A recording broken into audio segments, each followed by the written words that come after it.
Greetings and welcome to this week's edition of the program. It is the 5th on 10 episodes for the AFCON with Prudential. And if you take the appointment with us on this channel at this particular moment every week, then you did the right thing.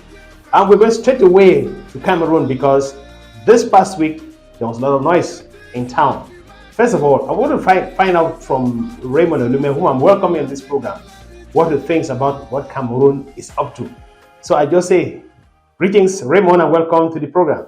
Thank you, Fon, for having me, and I'll welcome to everybody who is listening on the show. So, what's the situation like at Nkolfolo?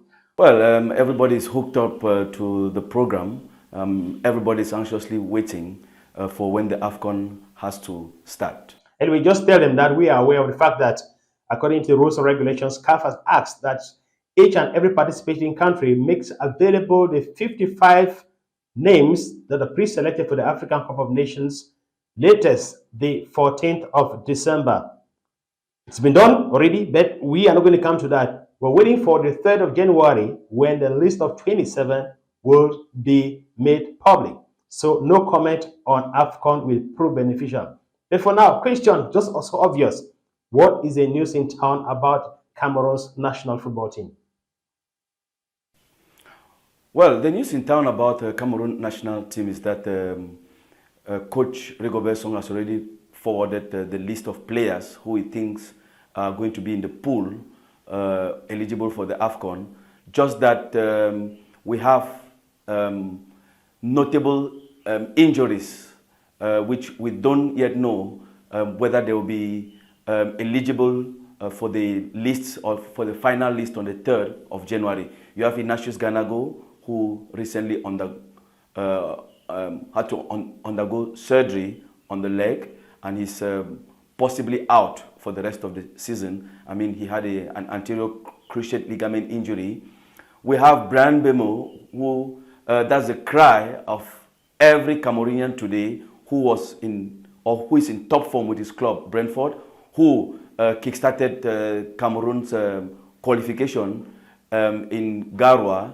And the fact that we are not yet sure if he will feature for the AFCON, it is keeping everybody on their toes. You have the Vincent Bobaka situation with his club. There are 5 of them, 5 players from the Sixers who have been excluded from first team duties. But with the Turkish league, which seemingly there are issues with the Turkish league, we don't yet know how the situation of these Cameroonians are. So I think every Cameroonian player eligible for the AFCON, they are on their toes to know whether they are on that list which has been sent to CAF and whether they will feature for the upcoming AFCON. Now, let's stay with the guy who on social media is fondly referred to as Abushu, that's Vincent Abubakar. Are you confirming that Besiktas is saying that they are going to give him a leave, that he has to cut it off with the team for a while?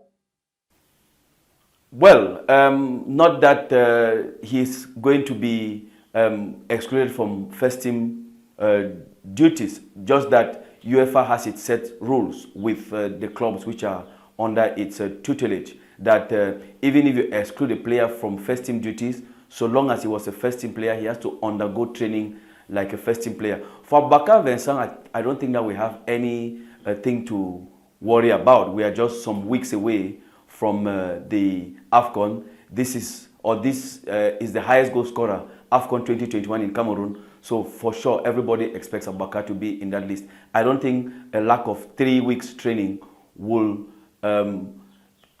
stop the good performances that we expect from Abubakar. I mean, we fondly say in football that form is temporary, but class is permanent. And where do you place him in? What is his class? Well, I think Abubakar is in the class of attackers that Cameroon has had. I mean, Roger Milla, Samuel Eto'o, and today we have Abubakar Vincent. Well, this past week in the nation's capital, Yaoundé held a meeting. You can only report or say anything about it because you read the headlines. What did we get from the headlines concerning the meeting hosted by the Minister for Sports and Physical Education and representatives of the Cameroon Football Federation, FECAFOOT? Well, the chronogram of the Lions preparation was called up by in a meeting by the head of the sporting institution in the Republic, which is the Minister of Sports and Physical Education, trying to know the level of preparedness from the technical team, which is the federation. And true to style, we had a glimpse of what the program looks like, announcing that there will be a gala match on the 27th of December, which will be like a goodbye ceremony with handing over of national institutions, national symbols to the captain of the team, which is Vincent Boubacar. And then there are two preparatory matches which the Lion will have before their first opponent on the 15th of January. So it is not yet confirmed whether the Lions will do a preparation here or whether it will be in Saudi Arabia. That part is not yet confirmed. But I know that the technical team, they are trying to look for places where climatic conditions will be similar to Yamoussoukro, that is in terms of temperature, humidity, wind speed, all those technical details, and even the soil, even the ball, all those technical details are things which have to be discussed in conformity with the head of the sporting institutions in Cameroon, and then not forgetting that the players' games, what they'll have as bonuses, also has to be discussed before they jet off for Ivory Coast.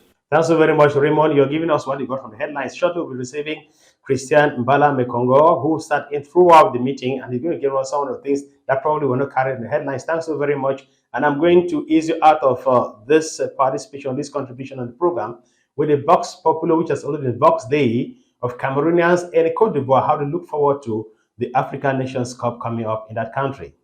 On a commencé à réserver les résidences d'accueil, les hôtels aussi, à un prix abordable pour que tout le monde puisse être logé. On est très très bien organisé. Pas de désordre, pas de pluie, pas de vagabondage. Un homme qui était ici va rester. Nous-mêmes, on est prêts pour nous-mêmes. Comme notre président est prêt, nous, on est prêts. Je suis très passionné du football et j'aime quand je suis sûr de mon équipe. Et quand je ne suis pas très sûr de mon équipe, parce qu'on a la grande gueule ici, vous voyez. Donc il ne faut pas qu'on fasse la grande gueule après demain, le match est bizarre. C'est ça qui fait un genre, tu te refroidis. Ce sera très chaud, hein? Nous on va être partout, dans les maquis, dans les stades, à la maison, partout on va crier pour célébrer le Cameroun et bien sûr la Côte d'Ivoire. Vous souhaitez qui remporte? Le Cameroun, bien entendu. C'est nous qui devons gagner la CAN. En plus, nous sommes chez les beaux-frères, donc vraiment, ça doit bien se passer pour nous. Cameroonians there in the Côte d'Ivoire with a lot of expectations bordering on caution. Those Vox Pops or excerpts of Vox Pop were done for us by our envoy to Côte d'Ivoire, Titi Mincha. Thanks so very much, Ugadi from there. Remember, last week's edition of the program featured the second segment of the interview with Joseph Antoine Bell. It's a very long interview. We'll have the opportunity subsequently to bring the entire interview. But for now, we're going to go back there for the very last segment of what Joseph Antoine Bell has to tell us. And this time, we're going to drop the issue that talks about his participation in the two last games of the Africa Cup of Nations 1984 to ask him a simple question. Joseph Antoine Bell, quelle est la chance que vous donnez à l'équipe du Cameroun au cours de cette CAN? Depuis toujours, nous laissons à la chance le soin d'arranger les choses pour nous. Cette Coupe d'Afrique est prévue depuis longtemps. Oui. C'est ça un vrai calendrier. Un calendrier, c'est, vous savez depuis longtemps que voici ce qui va se passer. Le 13 janvier, tel jour, jusqu'au 11 février. Voilà le calendrier. Et donc, quand je suis sceptique, à la limite de la tristesse, c'est que je n'ai pas l'impression qu'on a réellement préparé quelque chose. Bon, maintenant nous sommes fin novembre. Fin novembre. Il nous reste un mois et demi. Est-ce que c'est suffisant pour penser? Parce que je voudrais rappeler que quand ce n'est pas le hasard, il faut que des hommes aient pensé ce qu'ils vont faire. En 84, en réalité, ça a pris 10 ans de préparation pour arriver à ce qu'on a vu là. Le hasard a fait qu'il y a des joueurs qui jouaient et qui étaient bons, qui se sont maintenus en équipe nationale, qui ont eu des entraîneurs, ont progressé et tout. Et donc, ils se sont retrouvés et ils pouvaient se mettre en place, communiquer et faire des choses. Quand ce n'est pas ça, il faut qu'il y ait un cuisinier là-bas au four et au feu pour pouvoir mettre les choses en place. Donc, il faut que quelqu'un ou un groupe de personnes ait pensé à comment on va faire, pourquoi on met un tel, pourquoi on fait ceci, comment on fait cela.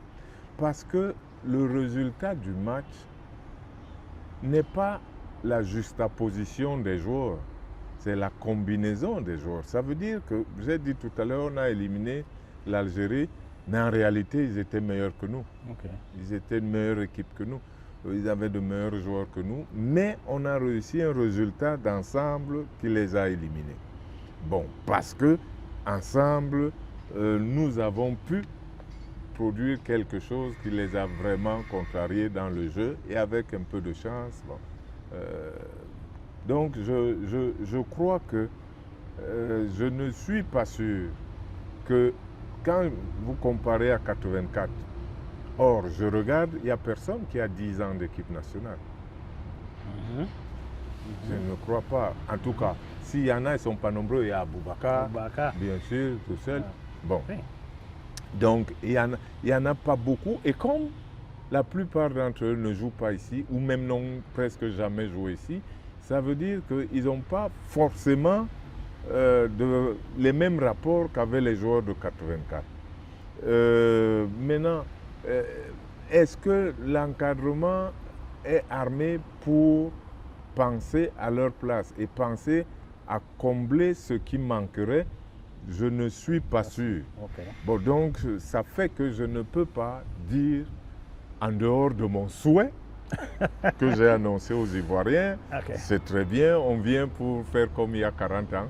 Bon, mais je ne peux pas dire que j'ai des éléments qui me prouvent que, à ce jour, est-ce qu'on va les construire dans le mois et demi qui vient? Ça, c'est possible.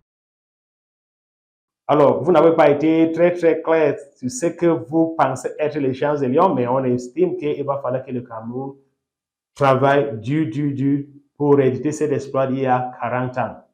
Alors, il y a cette truc qu'on nous dit souvent, que l'Union sacrée autour de Lions indomptables du Cameroun. Et Afro Legend dit ceci: allons ensemble avec un objectif. Oui, j'ai encore fait. On ne connaît pas le sperme qui donne l'albinos. Brian Bemo, Christopher Rowe. Merci pour cette qualification. Les 4-1. Allons, ayons tous un objectif. Allons, ayons tous un objectif. Je dis allons, ayons tous un objectif.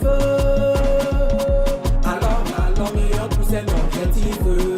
Le président de l'Afrique Foot, Papa Samuel Tofis, le Wabongoe, Loba Edenawa, Don Lambodi Sibolawa, Kadavid Eto, l'ambassadeur pédagogique du bonheur Kinyeki. Ça va se jouer, à maman ça va se jouer. On va tout beauté, à papa ça va se jouer. Il a prédit son bana, il a déclaré que les filets vont trembler, les filets vont bouger, les filets vont bignon des mots assez, supporter, des mots assez, supporter, panato, la police vola bissoye. C'est le lion, le roi de la forêt adé.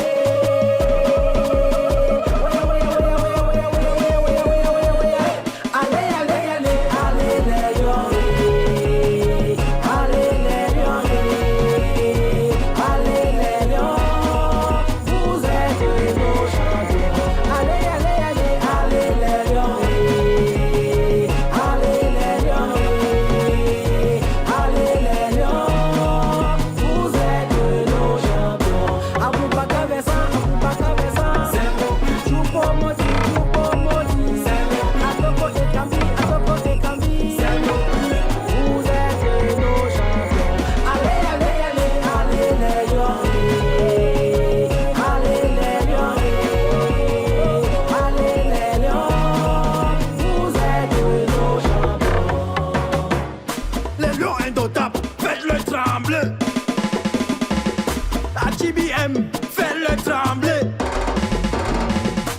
4 moins 1.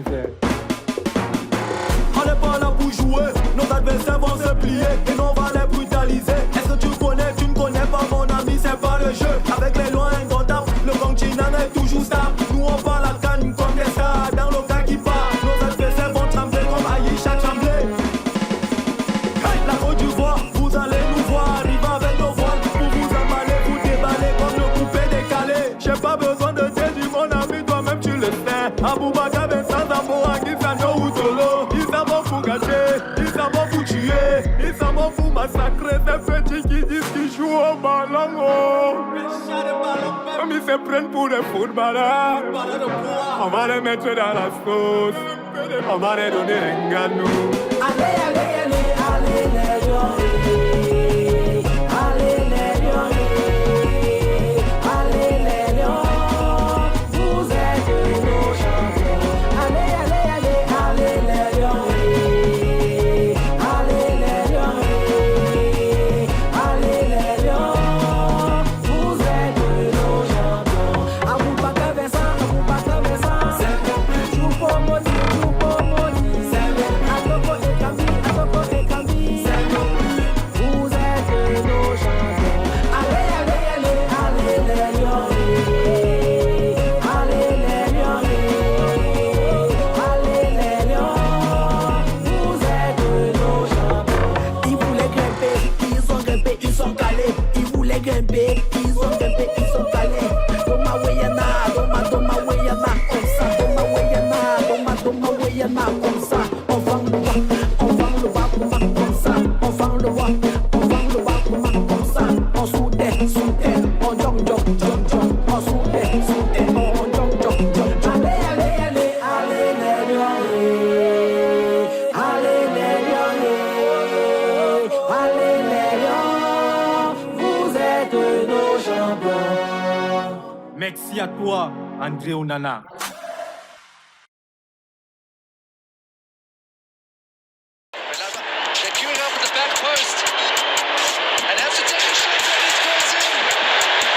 The Captain Eagles of Tunisia completed their qualification tasks for the 2023 African Cup of Nations qualifier with a 3-0 victory over Botswana. Tunisia Group J winner scored a total of 11 goals after 6 games played, securing 4 wins, 1 draw and 1 defeat. The team sealed her qualification spot with 13 points, followed by Equatorial Guinea. Causing the Equatorial Guineans so many problems, and another shot, and another goal.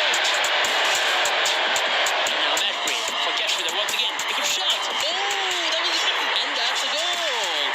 No offside. This saw the Eagles of Mali qualify top of the group with 15 points, drawing 1. Mali will be marking her 13th African Cup of Nations appearances after she recorded her best result in 1972 as runner-ups. Diaby. Le Poli!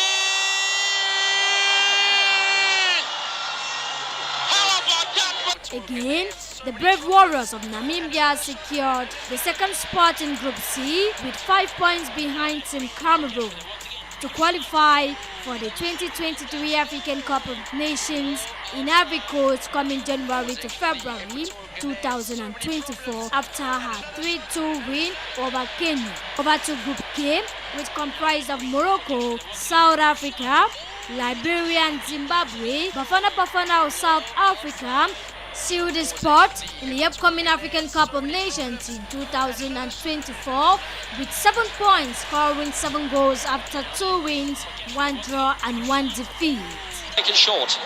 Yuri's Percy Tau threatening ball into the area. The keeper spills it into the net. What a start that is! It's a dreadful mistake by Munir Mohammadi. Look at this. It's played short. Gets the return ball. Tau whips it into the box. Keeper, he wasn't unsighted. Right now, we're going to hook up with our next man on beat. He is our analyst on the program, Christian Mbala Mekongo. He's all the way in the nation's capital. And where do you find him? At Avenue Germain. Greetings and welcome to the program, Christian. Merci Fon et bonjour à tous les nombreux amoureux de notre programme Prudential. Alors, je sais que vous devez parler du Mali et de la Namibie dans cette émission, mais je veux prendre d'abord chez le Cameroun. Et je vous amène par là-bas parce qu'il y a de cela quelques jours, il y a eu cette réunion au ministère des Sports et de l'Éducation physique. Là, vous avez pris part à cette réunion, apparemment ça a duré près de 3 heures de temps. Mais après cette réunion-là, donc on n'a pas fait beaucoup de tapage, quelque chose ressort de ça. Il semblerait que la montagne a accouché d'une souris. Vous le confirmez? Cet adage semble effectivement s'appliquer dans le cas d'espèce à partir du moment où on n'a pas eu une déclaration officielle relative à la précision sur l'ensemble du chronogramme d'activité qui doit meubler le contenu et le menu de la participation des Lions indomptables du Cameroun pour le compte de la 34e édition de la Coupe d'Afrique des Nations du côté de la Côte d'Ivoire. On se serait attendu à un peu plus de précision en ce qui concerne notamment la publication de la pré-liste, la publication de la liste définitive, la précision relative au lieu de stage, la précision relative aux matchs amicaux, la précision relative au départ des Lions sur le site du côté de la Côte d'Ivoire. Donc, à partir du moment où il n'y a pas eu un certain nombre de précisions et plutôt d'imprécisions et de concisions, on a plutôt le sentiment effectivement que la montagne n'a accouché que d'une souris. Mais qu'à cela ne tienne, le ministre des Sports et de l'Éducation physique a instruit effectivement l'ensemble des intervenants, notamment la coordination générale des sélections nationales, le secrétariat général de la Fédération camerounaise de football, et interpeller également les membres du comité exécutif à l'effet effectivement de définir et de convenir d'un programme de préparation suffisamment symétrique pour permettre à ce que la participation des Lions indomptables du Cameroun soit tout aussi honorable à la hauteur effectivement des attentes de ce que les grands amoureux du foot et des fans des Lions indomptables attendent de cette équipe nationale. Ok, merci beaucoup, Christian. On compte sur vous pour les dernières nouvelles des Lions indomptables, surtout pour la semaine prochaine. And so we're going to be talking about the country called Mali. Mali is the 8th largest country in Africa. It's a landlocked country in West Africa, actually. The name is the Republic of Mali. The capital is Bamako. The official languages are Bambara, Soninke, Hassaniya, and a few others. The currency is the West African franc. The population, as estimated by the World Bank in 2021, was 21.9 million. The president is Assimi Goïta, who came to power on the 24th of May 2021. The government is democratic multi-partisan. The national team of Mali is called the Eagles, les Aigles de Mali. Les Aigles de Mali, est-ce qu'ils sont prêts à survoler la CAN de cette année? Il faut dire que relativement à la participation des Aigles du Mali, ce sera effectivement une des équipes à partir desquelles on va devoir effectivement véritablement bien observer leur participation. Vous savez que le directeur technique Magasoba a laissé la place à Eric Sepo Chele, qui est un Malien de la diaspora, qui a accepté de revenir pour encadrer cette équipe nationale des Aigles du Mali. Et à son actif, il faut le préciser, il a un bilan véritablement satisfaisant depuis le mois de juin 2022 à date. Il a disputé 11 matchs officiels pour 8 victoires, 2 matchs nuls, une seule défaite. Une équipe très offensive, 21 buts marqués. Une équipe aussi également qui a une belle assise défensive avec 4 buts seulement concédés. C'est qui témoigne de ce qu'aujourd'hui, Eric Sekouchele, qui est l'entraîneur de cette équipe, a su mettre en place un discours et également une sublimation autour de son ossature pour permettre à ce que cette ossature-là soit aujourd'hui la seule expression de son potentiel. Il a un certain nombre de leaders techniques autour desquels effectivement il a su construire ce renouveau de cette équipe des Aigles du Mali, le capitaine Amari Traoré, Lassana Koulibaly, l'attaquant de Everton. Vous avez des garçons comme Yves Doumbia, vous avez des garçons comme Adama Malouda, vous avez des garçons effectivement comme Sissoko. Bref, c'est une équipe très équilibrée dans les différents compartiments, avec un très bon collectif, un 4-3-3 très modulable. Donc, il va falloir effectivement compter avec cette équipe des Aigles du Mali, qui s'appuie également sur un vivier très fort, parce que le football malien aujourd'hui, c'est avant tout son excellent moule de production. La dernière Coupe du Monde U17 en a été une parfaite illustration. La dernière CAN U20 également en a été une parfaite illustration. Donc, à ce niveau-là, le sélectionneur Eric Sekouchele dispose à la fois d'un moule et d'un réservoir de nature à lui permettre effectivement d'aller le plus loin possible au cours de cette Coupe d'Afrique des Nations. Alors, Ça, vous êtes en train de peindre une image, un portrait très, très captivant et très se disant de l'équipe de Mali. Et là, vous venez dire qu'il faut compter sur le Mali. Il va falloir compter avec cette équipe parce que justement, c'est une équipe très cohérente. Il y a une philosophie de jeu dans l'ensemble à partir des catégories U17 et également une politique fédérale qui a su mettre en place ce qu'on appelle des ponts légaux qui permettent à ce que les jeunes internationaux maliens puissent se retrouver dans les meilleurs clubs du côté de l'Europe. Et quand vous voyez effectivement le gros de l'ossature, c'est effectivement dans les bassins France, Belgique, pour ne citer que cela une bonne partie en Angleterre. Mais Eric Chekouchele, c'est un entraîneur diplômé de la Fédération française de football qui a décidé de revenir au pays. Et je pense que quand on compare ces statistiques relativement aux attentes qui ont été au départ pour les raisons de son recrutement, on peut également être en droit d'être hautement satisfait. Donc, de mon point de vue, ça sera l'une des équipes attractives de cette Coupe d'Afrique des Nations. Là, vous êtes en train de nous convaincre en ce qui concerne le Mali. Il y a une autre équipe qui est aussi logée dans le même groupe, le groupe 5. On appelle ça la Namibie. And Namibia had an independence in 1990 with Dr. Sam Nujoma as the founding president. The official name is the Republic of Namibia. The capital is Windhoek. The official language is English. The currency is the Namibian dollar. The population is 2.6 million as of early this week. The president is Hage Geingob, and the government is a semi-presidential representative democracy. The national team of Namibia is called the Brave Warriors. Vous dites que les Warriors de la Namibie sont aussi les mots à dire au cours de cette CAN. Les Warriors de Namibie seront à leur 4e participation pour le compte de cette 34e édition de Coupe d'Afrique des Nations du côté de la Côte d'Ivoire.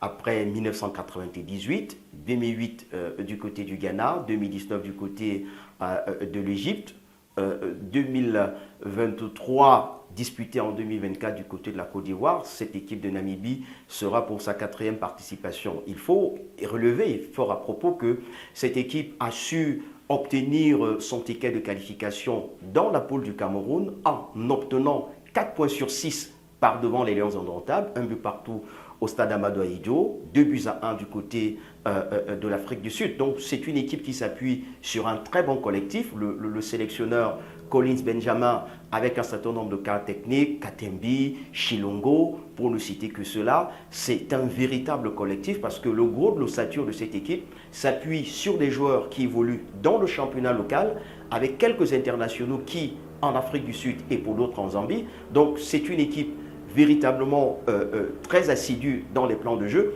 même si les statistiques ne parlent pas beaucoup pour elle, parce qu'il faut relever qu'en 3 participations jusqu'ici, elle n'a jamais passé l'étape de poule. Donc, fort à propos, elle va certainement s'appuyer sur les échecs du passé pour mieux construire son présent actuel. Donc, logiquement, au-delà de tout, c'est une équipe qui va devoir effectivement jouer sur ses valeurs et naturellement avec ses armes. Avec là, tout à l'heure, là, pendant que vous parlez, là, j'ai ressenti comme un son là, de l'hélico. On pouvait dire que c'était déjà l'équipe de la Namibie qui est en train d'aller en Côte d'Ivoire, c'est ça? Naturellement. Ok, merci beaucoup, Christian Mbala Mekongo. Et comment se portent nos amis de l'avenue Jamais ce soir? Écoutez, tous les habitants du quartier Essos, principalement au niveau de l'avenue Germaine, sont très approchés à notre émission. Ils attendent beaucoup de cette Coupe d'Afrique des Nations, donc naturellement, tout vibre à l'unisson. D'accord. Rendez-vous la semaine prochaine, vous dites? Merci. Rendez-vous la semaine prochaine. We are talking about 2 other countries in the group 5. One of them is South Africa, the other is Tunisia. And there is this our very charismatic reporter who has been keeping a trail of both teams. And it's called Divine Ade. Divine Ade is coming all the way from the Kachetekas, a neighborhood in the nation's capital, Yaoundé. And I say, Divine Ade, you're welcome to the program. Thank you, Fon. Good evening, and good evening to our very faithful viewers. Have there been any reactions to the 4th edition or the 4th episode of this program from TKC? The population here are loving the program, and I'm sure they are in front of their TV set ready for the latest updates. And of course, the latest update that they are going to be following very presently is going to be that you're giving us about South Africa. South Africa is coming for the African Nations Cup to be launched in Group 5. Yes, for South Africa, the Bafana were absent in the 2021 edition of the AFCON. They've witnessed a change in fortunes this time around, and the man at the heart of it all is ex-Cameroon boss Hugo Broos, the Belgian, the man who did the miraculous work with Cameroon in 2017, winning the AFCON against Egypt in extremis in the final. And he was appointed South African head coach in May 2021. He's brought them to a very competitive level. They are not per se in the group of some of the great African sides at the moment, but they are getting there. They seem to be lacing up their boots and really getting to that competitive level. In 2023, South Africa has played 10 games, and in those 10 games, South Africa 9 games, and in those 9 games, South Africa has won 4. They've drawn 4 as well. They've had just 1 loss the whole year. So we're beginning to find some consistency. Again, in the AFCON qualification campaign, they were lost in a group that had Morocco and Liberia, and they did pretty well, recording a very, very famous win in June this year against Morocco, 2-1. So there are a side that are beginning to get competitive, and they've got a few good players to also count on. We've got the likes of Foster, who plays for Burnley. He's got 5 goal contributions in 7 games this season in England. He's doing pretty well. He was a top scorer in AFCON qualifiers with 3 goals. We've also got Percy Tau, the very intentional and very, very explorative winger. Percy Tau plays for Al-Ahly, African champions. He's got 22 goals in 89 games for Al-Ahly. He's a very good player. He's some sort of a national hero in South Africa. They would be counting on him too. I think scoring goals would not really be much of a problem for South Africa. The Achilles heel of South Africa would be the defensive compartment. South Africa ranks 31st in Africa when it comes to goals conceded. They concede about 1.5 goals per match, and that is pretty high. And also their goalkeeper has made the second most number of saves in the period of 2022 to 2023. That says a lot about the number of shots they concede.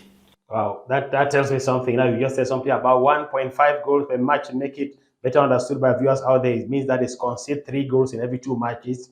Wow, that's so terrible. We know that winning the Africa Cup of Nations has been quite elusive for South Africa after the 1996 triumph. Then I was covering my second AFCON experience, second AFCON coverage of the 12 I've covered so far. So are you saying that since philosophers say the same causes produce the same results, Hugo Broos took Cameroon to the victory of the African Nations Cup in 2017, as South Africans were really dreaming that what happened to a goose would also happen to Uganda?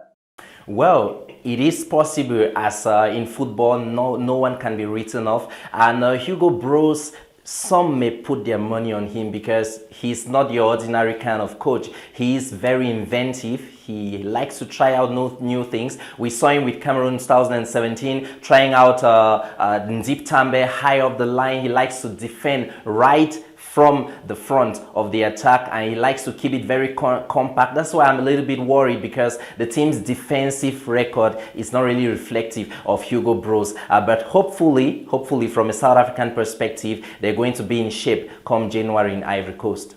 Yes, we're talking about South Africa, and I just say I just got someone sending a tweet that he had his pen and paper to take down what I could tell them about South Africa, which I didn't do well. To tell you that South Africa is called the Republic of South Africa. They have, because of 3 branches of government, 3 capitals. Cape Town is the legislative capital, Pretoria the administrative capital, and Bloemfontein the judicial capital. The official languages are Afrikaans, English, also Zulu.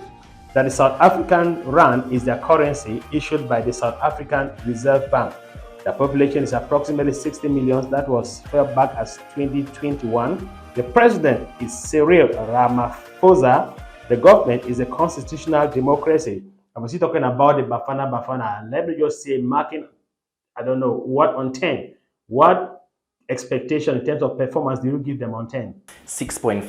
6.5. Thanks so very much. I think that it's going to be a better score. We'll talk about Tunisia. Tunisia is the next country we're going to be talking about, Divine. And Tunisia is the Republic of Tunisia, which is the northernmost country in Africa. The capital is Tunis. The official language is French. The currency is Tunisian dinar, and they have a population of 12.3 million people.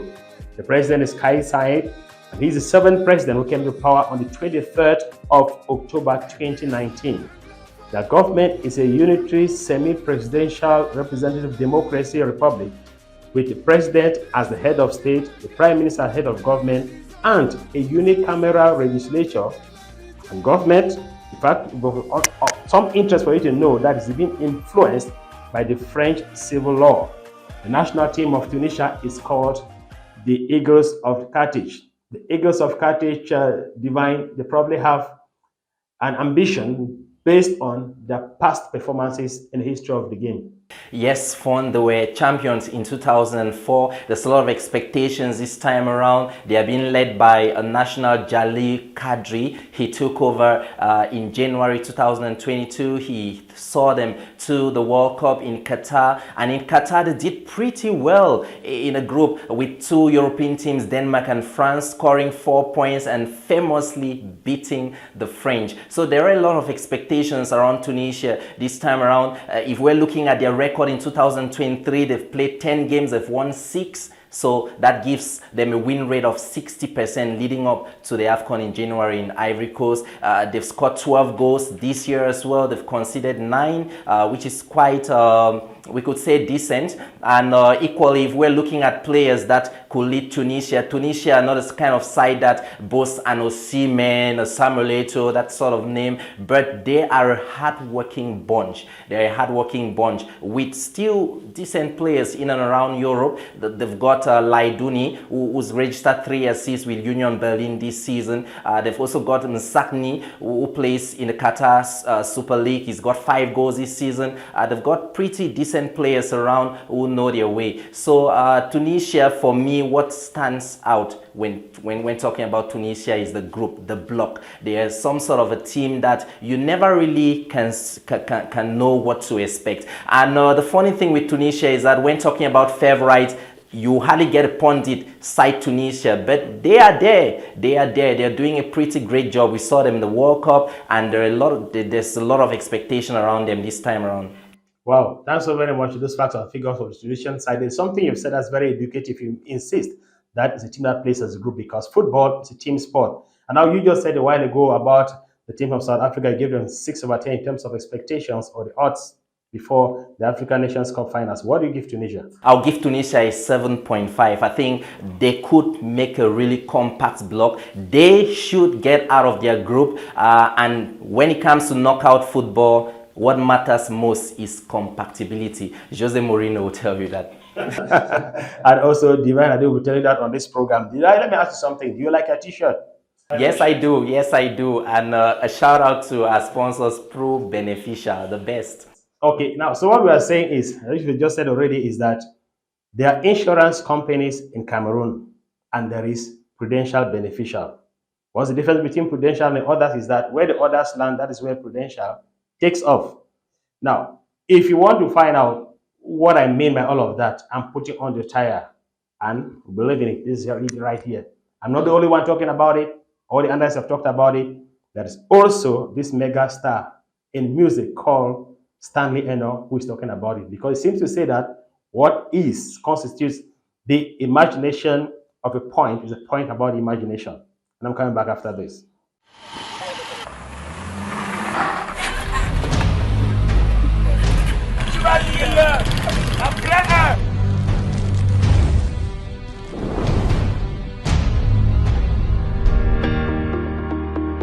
Demain est un mystère et nos chemins sont parsemés d'embûches. Alors souscrivez à une assurance Automix Habitation de Prudential Beneficial Insurance et assurez vos véhicules et maisons.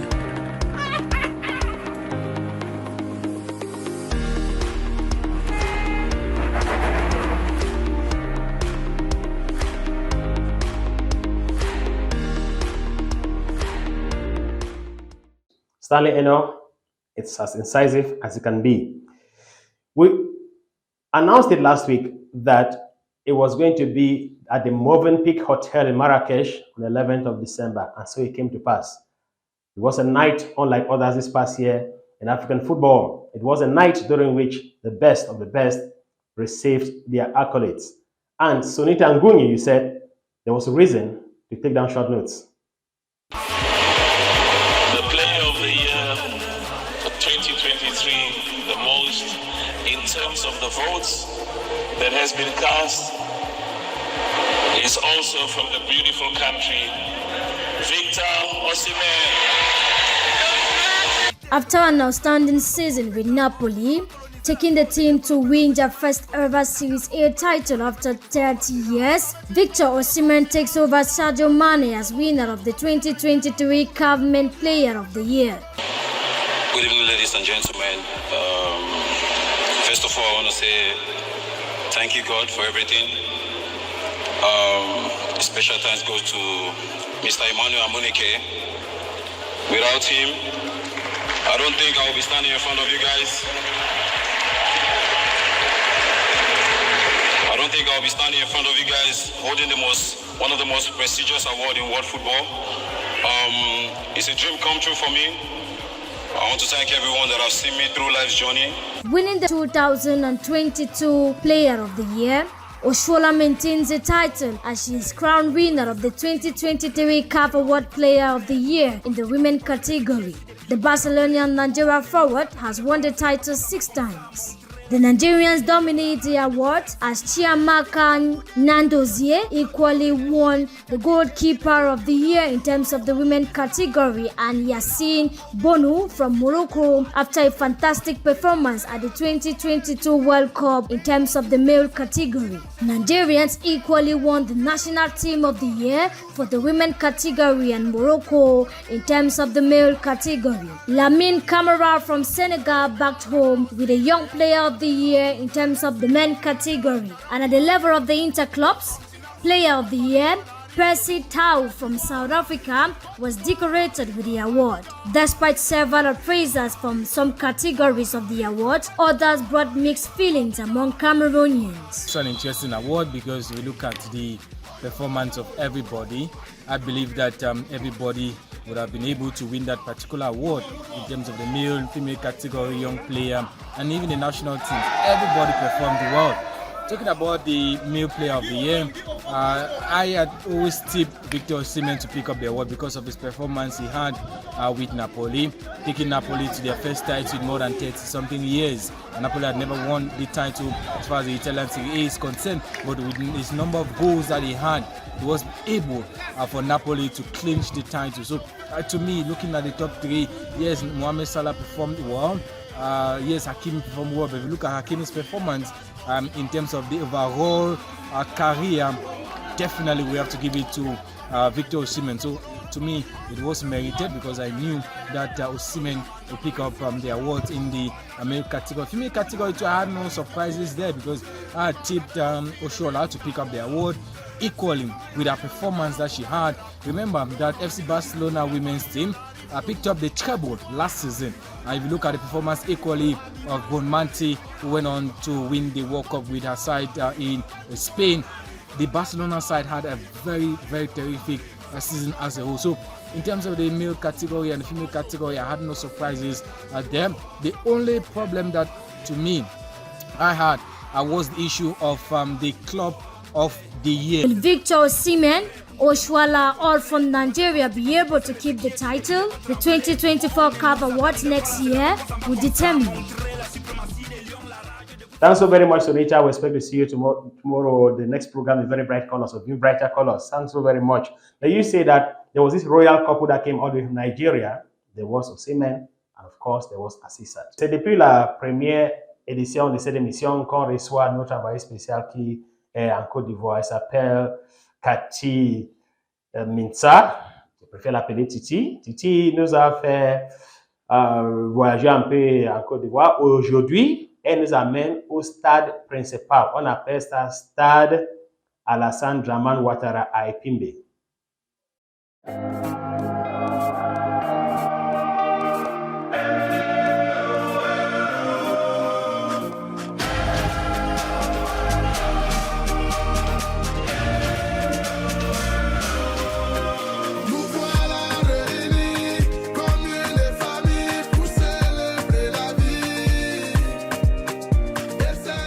Nous stade olympique Alassane Ouattara, qu'on appelle encore le stade Ebimpe, parce que c'est dans un petit village Ebimpe qu'est construit ce stade.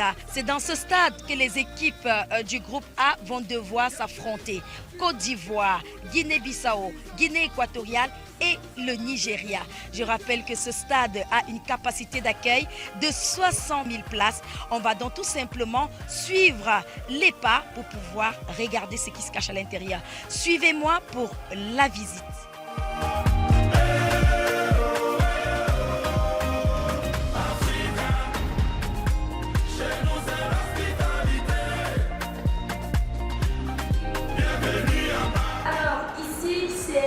La salle VIP, vous pouvez comprendre par là que ce sont les hôtes qui seront ici, c'est-à-dire les personnalités, les VIP comme son nom l'indique, après et avant le match. Donc ils ont donc la possibilité d'arriver un peu plus tôt et d'échanger avant l'arrivée des joueurs, avant le kick-off. Ils ont également la possibilité après le match de faire des petits commentaires, de faire un débrief entre autres. Vous savez, pendant les matchs, il y a tellement de choses qu'on a envie de se dire, mais quelquefois on est assis un peu de partout. Donc c'est vraiment une salle récréative où elles également peuvent faire leurs commentaires du match. Donc c'est par ici que ces personnalités du VIP vont donc sortir après avoir regardé le match. Vous avez vu le stade. Elles pourront donc, ces personnalités VIP, entrer là et continuer les échanges, les commentaires après match. Vous savez que tout le monde commente le match, hein? Qu'on soit VIP ou pas, il y a des choses à se dire face to face. Et dans le cadre d'un B2B, dans une salle absolument magnifique et confortable.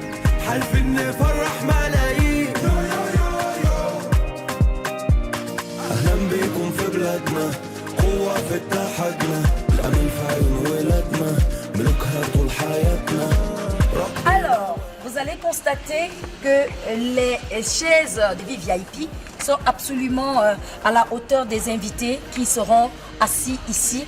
Et je peux vous assurer que la vue, elle est magnifique, elle est parfaite parce que ici, on voit vraiment tout le monde. Vous imaginez l'ambiance, la foule qui applaudit. Ce sera ici que ça va se passer le 13 janvier prochain.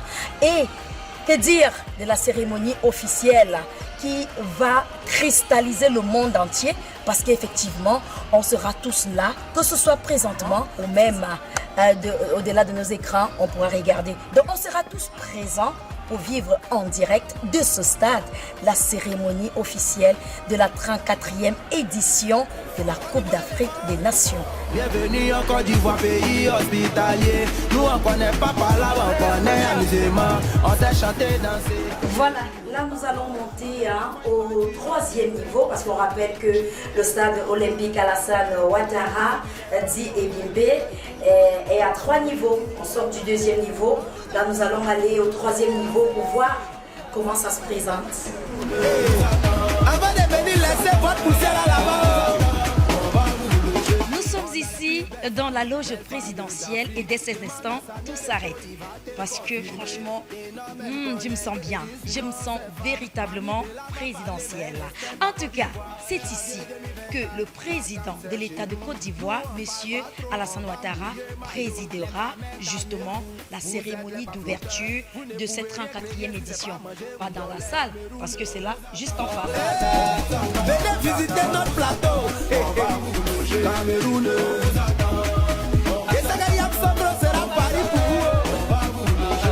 Derrière cette porte, le 13 janvier prochain, c'est-à-dire en 2024, le président Alassane Ouattara passera par cette porte avec la délégation qui l'accompagnera pour pouvoir présider la cérémonie officielle qui lancera le début de la Coupe d'Afrique des Nations.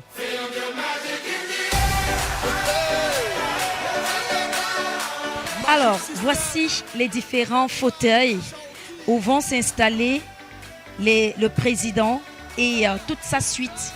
Donc, c'est à partir de cette loge vitrée, mais qui ne vous fait échapper aucune action au stade, que le président de l'État de Côte d'Ivoire sera donc là pour vivre les temps forts de cette cérémonie qui s'annonce déjà riche en couleurs pour nous qui sommes dans des coulisses.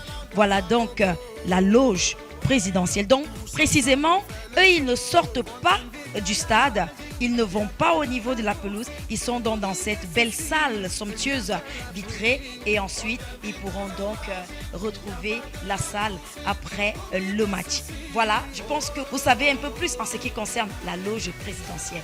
Est-ce que je ne me sens pas présidente? Oui, c'est aussi ça la CAN, s'amuser. Encore que le président Alassane Ouattara a placé la CAN sous le signe de l'hospitalité.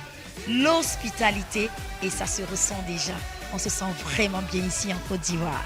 Et on a envie, je ne veux pas dire le mot qui fâche.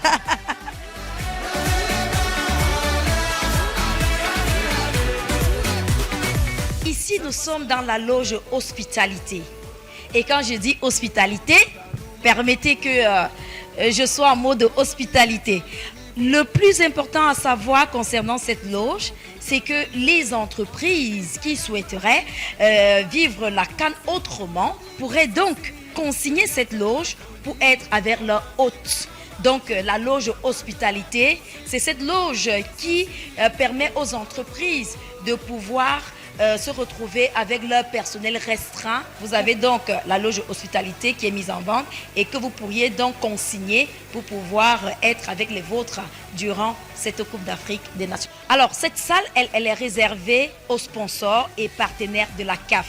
Donc c'est ici que la CAF recevra ses hôtes, voilà, ses partenaires, ses sponsors. Je vous laisse découvrir où est-ce que les invités de la CAF viendront faire leur show. Quand on parle d'invités, ce sont des sponsors et des partenaires. Je vous laisse voir. Ah, ça change pas. Ah ouais. Ah, Shawky avec Red One. Est-ce que ça marche?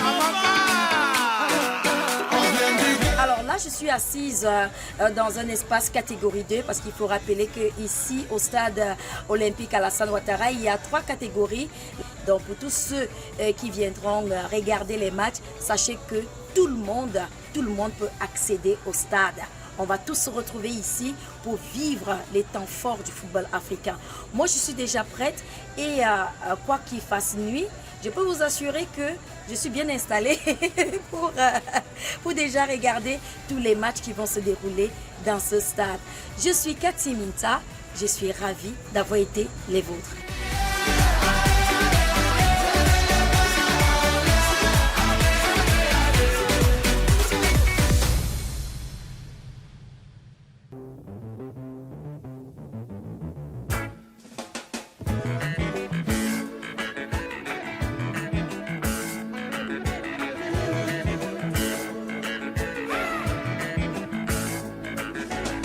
Long time no see in motion.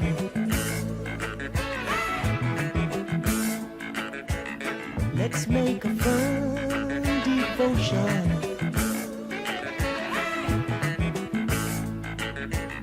I'm with you on that notion.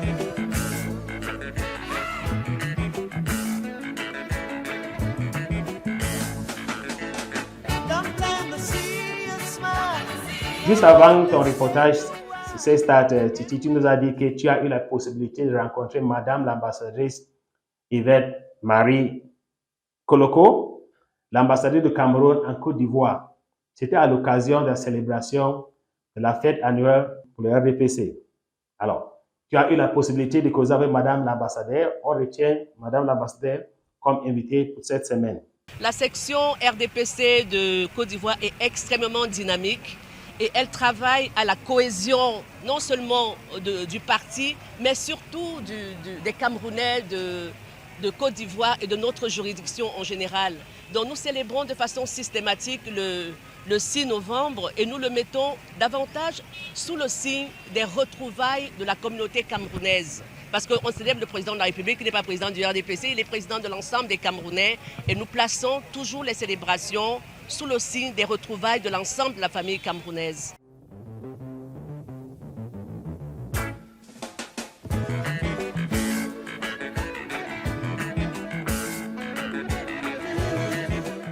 Conformément au tirage au sort organisé par la CAF, la Confédération africaine de football, le Cameroun fait partie du groupe C. Alors le groupe C, d'après la répartition qui a été faite ici au niveau du COCAN, qu'on appelle le comité d'organisation de la CAN, le groupe C devra se déployer à Yamoussoukro, à l'intérieur du pays, non pas à Abidjan.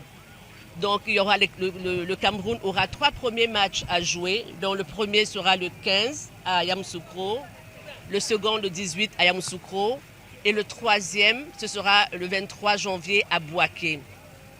Alors si le Cameroun doit jouer le 15 et le 18 janvier à Yamoussoukro, ça veut dire que le quartier général du Cameroun au début de la compétition sera Yamoussoukro. Donc les entraînements, les premiers matchs, comme je viens de le dire. Donc nous devons installer le village du Cameroun à Yamoussoukro. Notre base sera à Yamoussoukro.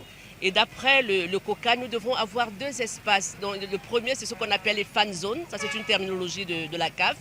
Donc ce seront des espaces qui sont aménagés par le COCAN et la CAF, qui sont mis à la disposition des pays dont les équipes se déploient. Et puis qui vont être un peu comme des stands pendant les fois, qui seront décorés aux couleurs nationales. Et puis nous acquérons au niveau de l'ambassade, nous acquérons un espace village Cameroun. Long time no see in motion. La juridiction de la Côte d'Ivoire compte 4 pays, la Côte d'Ivoire, le Togo, le Ghana et le Burkina Faso. Donc la diaspora camerounaise de ces 4 pays seront tous regroupés derrière les lions. Et nous avons donc déjà identifié un village de la Cannes qui est c'est un espace qui couvre à peu près 4000 mètres carrés, oui, que nous devons acquérir. Et puis avec des commodités de base comme des toilettes, un podium, des tables, etc. où les artistes camerounais de la diaspora vont venir se déployer. Et où les femmes qui font les grillades, comme je l'ai dit, pourront venir. Les gens pourront aussi s'asseoir pour célébrer, pour faire partir de la fête. Ce qui est important pour nous au niveau de l'ambassade, nous qui coordonnons dans cette activité, nous avons placé tout le soutien aux lions sous le signe de l'inclusion. Parce que nous voulons être tous derrière les lions et nous travaillons avec les communautés camerounaises dans ces localités. Let's make a firm devotion.